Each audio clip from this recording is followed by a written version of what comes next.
अस्सलाम वालेकुम फ्रेंड, क्या हाल है। मैं हूं आपके साथ अदनान और आज हम बना रहे हैं देगी चना पुलाव, जो कि बहुत ही लजीज बनता है और रमज़ान के दिनों में बहुत ज़्यादा पकाया जाता है और आम दिनों में भी घरों में पकाने के लिए इस्तेमाल होता है। तो इस वीडियो को देखते हुए आप इसको घर में कम मिकदार में भी बना सकते हैं और देग के तौर पर भी बना सकते हैं। अगर आपने 5 किलो बनाने हो तो उसी हिसाब से इसको कैलकुलेट कर लीजिएगा और मैं कोशिश करूंगा डिस्क्रिप्शन में 5 किलो की रेसिपी भी आपको शेयर कर दूं। बहुत ही लाजवाब बनते हैं। देखिए, एक एक दाना चावल का खिला खिला है। आपके चावल भी बिल्कुल ऐसे ही बनेंगे। बस आपने वीडियो को फॉलो करना है ताकि आप भी इस तरह से देगी चना पुलाव बना सकें। तो चलिए इसको बनाना शुरू करते हैं। तो यहाँ पर हमने सबसे पहले 2.5 किलो घी ले लिया, 2 किलो 250 ग्राम, 2.25 किलो।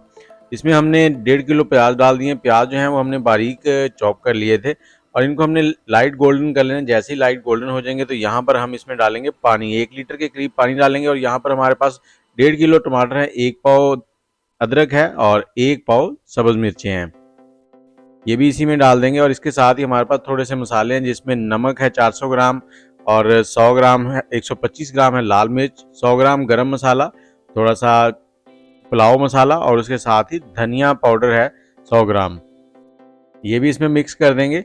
और इसको 4 से 5 मिनट के लिए हमने हाई फ्लेम पे पकाना है। ये देग के लिए जो चूल्हा इस्तेमाल होता है वो हाई प्रेशर का होता है, सिंपल चूल्हा नहीं होता, या फिर लकड़ियों पे बनाए तो आग तेज़ होती है। तो यस, 5 मिनट के बाद कुछ इस तरह की इसकी लोकेशन हो गई है। यहाँ पर हमने 2 किलो चने रात को भिगो के बॉयल कर लिए थे और ये इतने नरम हो चुके हैं। इस तरह से आपने बॉयल कर लेने हैं। ये चने भी इसमें शामिल कर देंगे और साथ ही इनको भी फ्राई करेंगे 4 से 5 मिनट।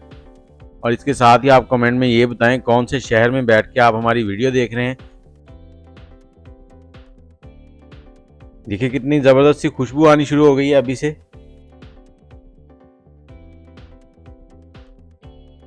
और यहाँ पे आपने चम्मच हल्का हल्का चलाते रहना है, चम्मच नहीं रोकना, नहीं तो नीचे लग जाएंगे। और इसमें थोड़ी सी और चीज़ें शामिल करें, जिसमें हमारे पास इमली है और थोड़ा सा अचार है।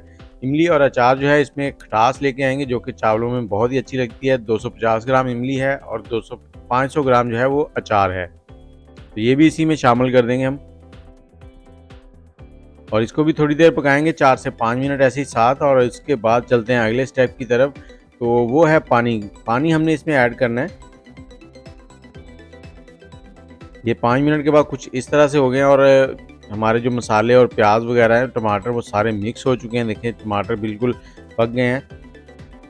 और पानी हम इसमें शामिल करेंगे यहाँ पर 15 लीटर पानी डाल देंगे। हमने 10 किलो बासमती राइस लिए हैं, उनको हमने 1 घंटा पहले भिगो के रख दिया था। अब यहाँ पे हमने डालनी है काली मिर्च तकरीबन 100 ग्राम के करीब आप इसमें ऐड कर दें।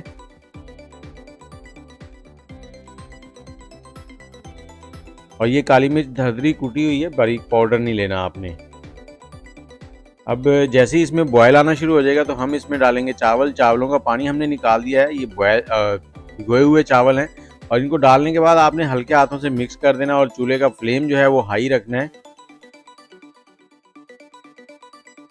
और थोड़ा सा इसको मिक्स कर देंगे, उसके बाद इसको पकने के लिए छोड़ देंगे। जैसे ही ये पकना शुरू होगा 1 से 2 बार आपने इसमें चम्मच चलाना, ज़्यादा चम्मच नहीं चलाना तो चावल टूट जाते हैं।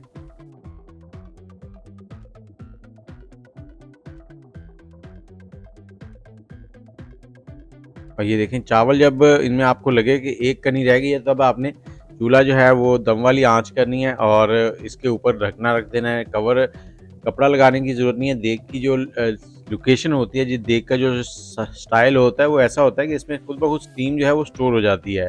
तो 20 मिनट के लिए हमने इसे दम दिया था। 20 मिनट के बाद ये देखें कुछ इस तरह से हो गया। ऊपर डालेंगे थोड़ा सा कलर, आप कोई भी कलर यूज़ कर सकते हैं। कलर डालने के बाद आपने फिर से इसको 5 मिनट के लिए कवर कर देना है और आग जो है वो बंद कर देनी है। 5 मिनट के बाद फिर आपको इसकी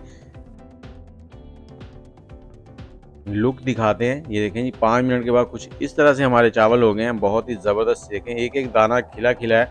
और जब भी आप चावल बनाएं ना, चावल दम से उतारने के बाद फ़ौरन उनको हिलाना नहीं है। दम से उतारने के बाद एक साइड में रख दें ताकि उनकी स्टीम अच्छे से निकल जाए, उसके बाद ही उनको आप हिलाएं।